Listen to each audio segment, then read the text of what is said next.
So for today's video, I'm going to be doing the first step of fixing the roof line of this van, and that is installing the roof rack.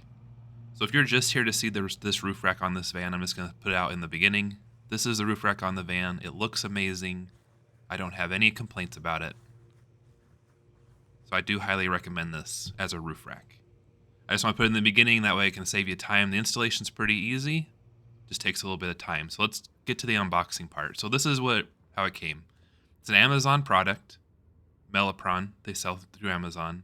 This box got pretty beat up, so at least there's an easy return policy with Amazon, unlike some of the other big name brands that are out there. Luckily, they kind of seem to know what they're doing when they package things. So the outside of the box is pretty beat up. Inside, you'll find another box that is bubble wrapped in a lot better shape than the outer box, so I'm feeling pretty hopeful. And then inside that box, all the pieces are packaged in bubble wrap and separated out from each other to help protect them. So everything's looking pretty good.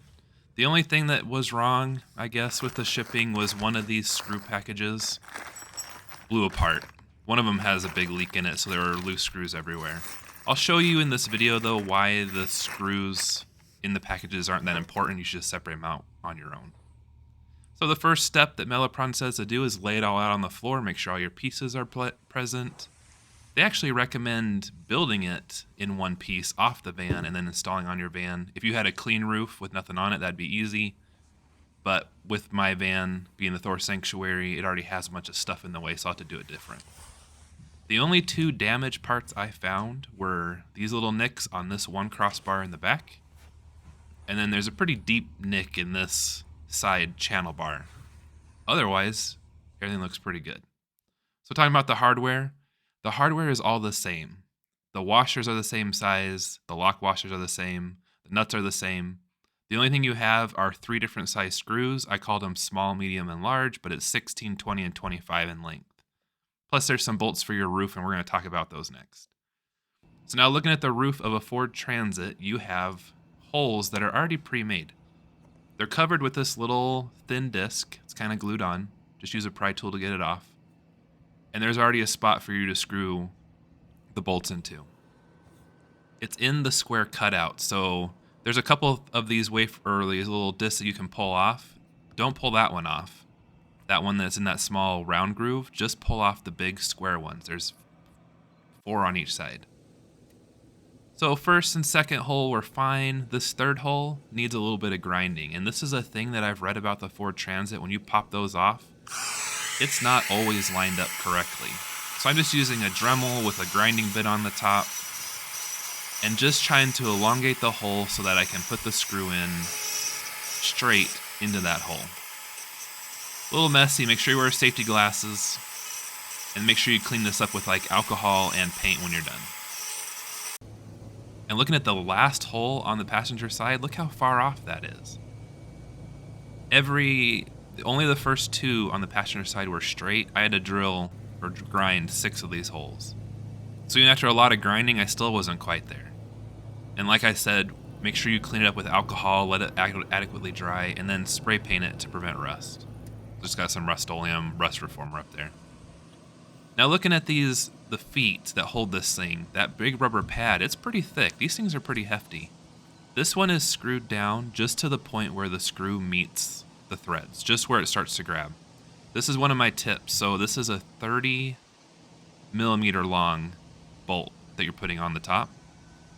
I would recommend getting a bigger one. So that one is only meeting the threads. You only have maybe 3 turns before you can't tighten it any further. So that's only like 3 threads.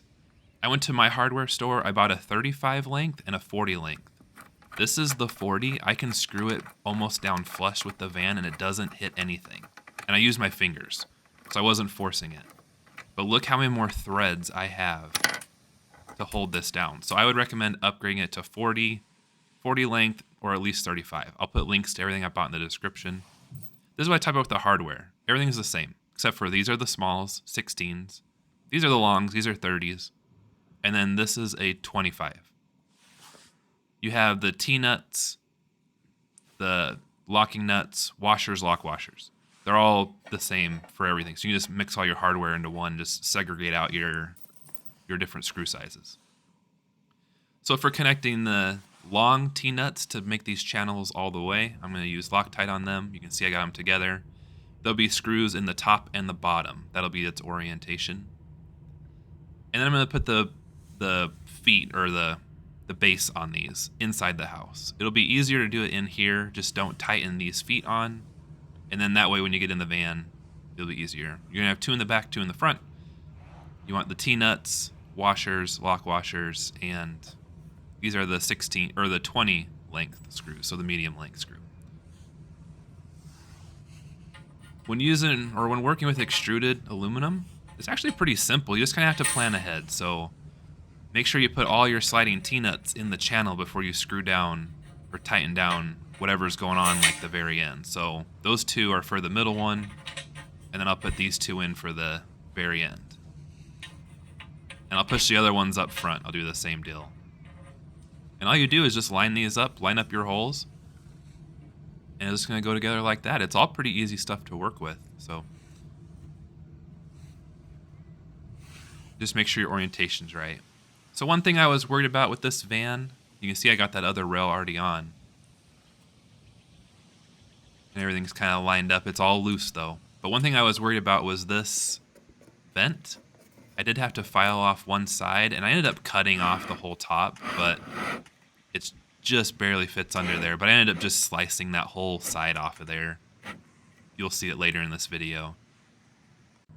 So once the sides are on, you'll want to do your crossbars, and they're easy. You have 4 of these. They're 61 inches long. You just have to put a T-nut, kind of the corner bracket, and then a washer, lock washer, and a bolt. That's all you gotta do. I just pre-assembled these inside the house because it's hot outside. I don't want to be sitting in the sun, just baking, trying to do these on the roof. So I do as much as I can inside the house before I put it on top of the van. Now I got all the crossbars on. I'm gonna Loctite the main footers down to the van now, because everything is straight. It's all lined up. You have a little bit of a gap here on the end. I'll put a cap on there, I believe. I'll order extra. You can see I had to move my solar panel, so it slid towards me right now, just so you can work on your sides a little bit better. Next step, I'll be getting this light bar off of there, put it onto here, and I'll get rid of these, whatever these are. The supports they made to hold the light bar, which are kind of flimsy actually when I was messing with it. Just looking at it at this stage, it looks pretty good. I went ahead and I ceramic coated this front end and the hood as well, just because I won't be able to do those. So I'm going to ceramic coat the whole van in a later video, but I did do that right now so I can get that underneath where the wind fairing will go. But it looks pretty good so far. Even without wind fairings, it looks better. I went ahead, I got the Dicor, the lap sealant to put around all the feet.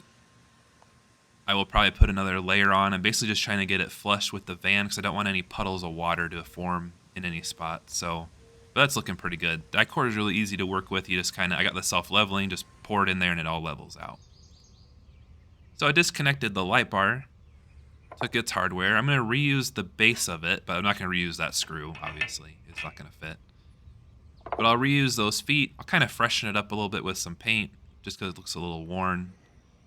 But here it is mounted to the crossbar of the van.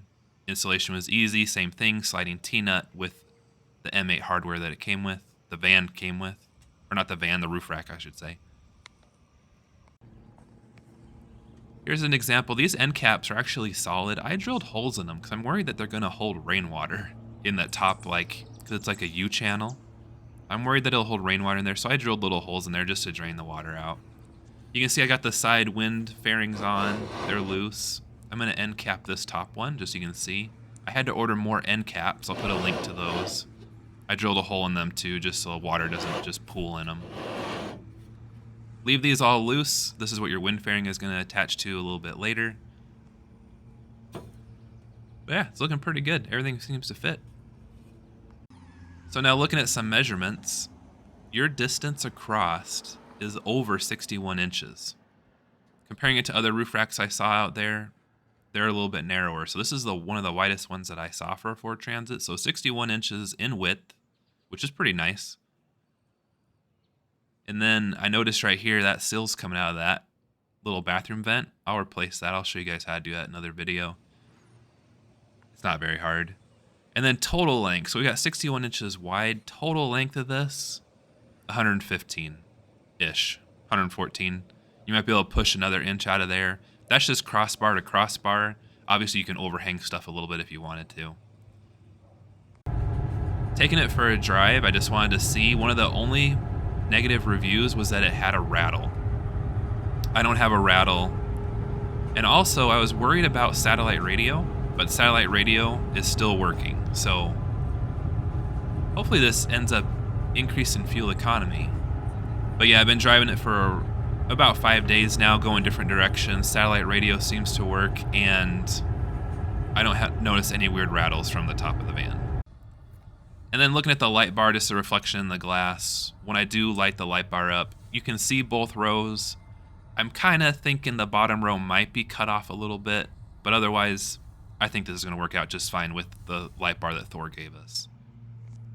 And this is the finished product. I'm missing the wind fairing part of my video. I don't know where it went, but wind fairing going on was easy to do. I changed the hardware on that, though, to black hardware, and I'll put a link to what hardware I used. Otherwise, you would have silver hardware, so you'd have kind of like this two-tone thing, which actually might not have looked that bad. As I was installing it, I kind of liked the two-tone, but I think I like just the solid black of the wind fairing as it is. And I also did black hardware on the outside for the wind side pieces, too. So, I like it. It's pretty good, and it's probably the most fair-priced one on the market, so I'll leave links in the description.